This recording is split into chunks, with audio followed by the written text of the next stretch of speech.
दोस्तों, मेरे चैनल ज्ञान वर्षा टीवी में आपका बहुत बहुत स्वागत है। तो बने रहिए वीडियो के अंत तक। श्रीमद् भगवद गीता सभी मुश्किलों से उबारता है।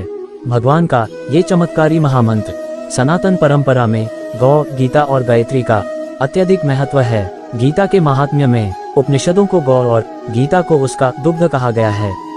महाभारत काल में भगवान श्री कृष्ण ने कुरुक्षेत्र की युद्ध भूमि में अर्जुन को जो उपदेश दिए थे वह आज भी श्रीमद् भगवद गीता के नाम से प्रसिद्ध है। यह महाभारत के भीष्म पर्व का अंग है।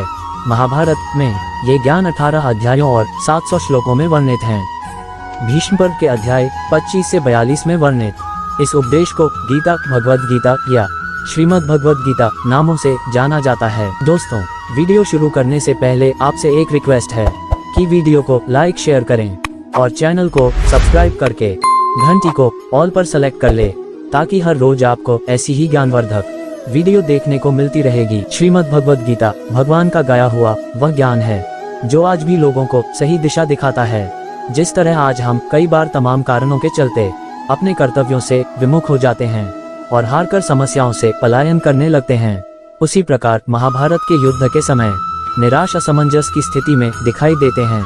तब भगवान श्री कृष्ण ने उन्हें जो दिव्य ज्ञान दिया वह गीता के रूप में आज हमारे सामने है। जीवन के लिए क्यों जरूरी है गीता?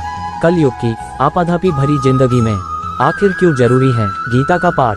इसे जानने के लिए आपको गीता का सिर्फ पठन नहीं बल्कि मनन भी करना होगा। दरअसल जब कभी कोई व्यक्ति कर्तव्य पथ पर चलते हुए व्यक्तिगत, पारिवारिक, व्यावसायिक या ऐसे किसी विचार व्यूह में उलझता है तो उसे भगवद गीता के माध्यम से सही रास्ता प्राप्त होता है। जीवन के उस मोड़ पर जब व्यक्ति को कोई रास्ता नहीं दिखाई देता है और वह खुद को तमाम समस्याओं से घिरा पाता है तो कर्तव्य अकर्तव्य के असमंजस में फंस जाता है। उस मुश्किल समय में श्रीमद् भगवद गीता उसका हाथ थामती है और मार्गदर्शन करती है। भारत की सभी परंपराओं में है स्वीकार्य श्रीमद् भगवद गीता, जिसे सम्मान से गीतोपनिषद भी कहा जाता है, भारतीय धर्म, दर्शन और अध्यात्म का सार है। जो वेद ज्ञान नहीं पा सकते, दर्शन और उपनिषद का स्वाध्याय नहीं कर सकते, तो ऐसे में भगवद गीता उनके लिए अतुल्य संबल है। सबसे बड़ी बात यह है कि ये भारत की सभी धार्मिक, दार्शनिक और आध्यात्मिक परंपराओं में सहज स्वीकार्य है।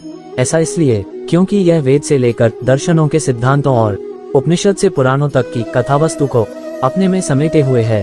न इसका किसी मत से विरोध है और न किसी सिद्धांत से वैमनस्य। अपने तार्किक सिद्धांतों और व्यवहारिक उपदेशों से गीता भारत से बाहर भी मान्य और सम्मानित है। विद्वानों ने अलग अलग तरीके से की है व्याख्या। श्रीमद् भगवद गीता के दिव्य ज्ञान को लोगों ने अपने अपने तरीके से व्याख्या की है। यही इसकी खूबी भी है कि इसे आप जितनी बार पढ़ते हैं आपको उसका एक अलग ही आध्यात्मिक अर्थ समझने जानने को मिलता है।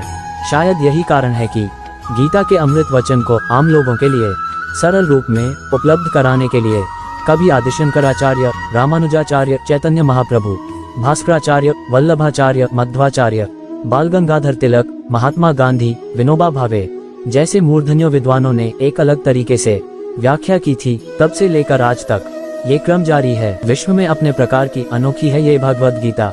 महाभारत के युद्ध में भगवान श्री कृष्ण द्वारा अर्जुन को दिए गए दिव्य ज्ञान वाली श्रीमद् भगवद गीता आज भी हमारे सामने कई स्वरूपों में मौजूद है।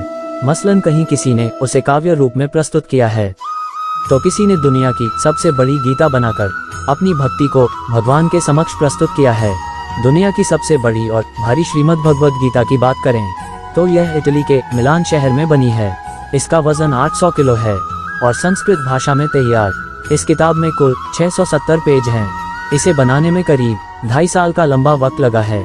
यह इतनी भारी है कि इसके एक पन्ने को ही पलटने के लिए 4 लोगों की जरूरत होती है और इसे बनाने में जो लागत आई है वह तकरीबन 1.5 करोड़ रुपए खर्च हुए हैं। किसी भी रचना अथवा कृति का एक भाषा से दूसरी भाषा में अनुवाद होना तो साहित्य सृजन की दृष्टि से एक आम बात है, लेकिन भाषा के बगैर उसका भावार्थ बदले उसे दुनिया भर के लोगों के लिए प्रस्तुत करना एक अद्भुत कार्य है। श्रीमद् भगवद गीता को हर आम और खास तक एक सरल सहज काव्य में पहुंचाने का कार्य एक वरिष्ठ पुलिस अधिकारी के तौर पर सेवारत पंडित जुगुल किशोर तिवारी ने किया है। श्री कृष्ण के द्वारा दिए गए दिव्य वचनों को उन्होंने 700 दोहों में आत्मतोषिणी गीता नाम से प्रस्तुत किया है। श्रीमद् भगवद गीता के प्रति अपनी अगाध श्रद्धा को प्रकट करते हुए पीयूष गोयल ने उल्टी गीता ही लिख डाली। यह एक ऐसी गीता है जिसे सामान्य रूप से देखने में भले ही आपको कुछ समझ नहीं आए, लेकिन आईने के सामने ले जाते ही सब कुछ स्पष्ट पढ़ने को मिलने लगता है। इसके सारे अक्षर सीधे नजर आने लगते हैं। पीयूष गोयल ने गीता के सभी 18 अध्याय और 700 श्लोक अनुवाद सहित हिंदी व अंग्रेजी दोनों भाषाओं में लिखी है। मुश्किलों से उबारने वाले गीता के महामंत्र कहते हैं कि जिसने गीता के अर्थ को समझ लिया तो वो जीवन में किसी भी परिस्थिति का मुकाबला करने से नहीं घबराता है। आइए जानते हैं गीता के उन प्रमुख श्लोकों को जो आज भी हमें मुश्किल समय में सही राह दिखाने का कार्य करते हैं। नैन छिद्रंती शस्त्राणी नैन दहती पावक न चैन क्लेदयंत्यापो न शोषयति मारुत। इसका अर्थ है कि आत्मा को न तो शस्त्र काट सकते हैं और न ही आग जला सकती है, न तो पानी उसे भिगो सकता है, न हवा उसे सुखा सकती है।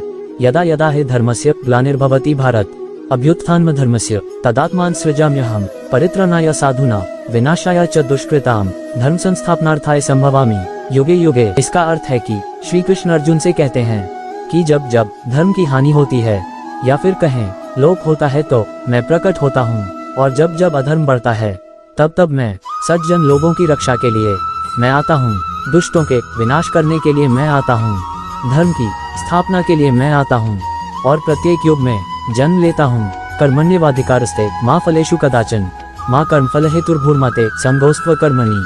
भगवान श्री कृष्ण अर्जुन से कहते हैं कि तेरा कर्म करने में ही अधिकार है, उसके फलों में कभी नहीं, इसलिए तू कर्मों के फल के लिए मत सोचो और न ही काम करने में भी तुम्हारी आसक्ति हो। दोस्तों, उम्मीद करता हूँ मेरी वीडियो आपको पसंद आई होगी, तो प्लीज चैनल को सब्सक्राइब जरूर करें ताकि हर रोज आपको ऐसी ही ज्ञानवर्धक वीडियो देखने को मिलती रहे। धन्यवाद।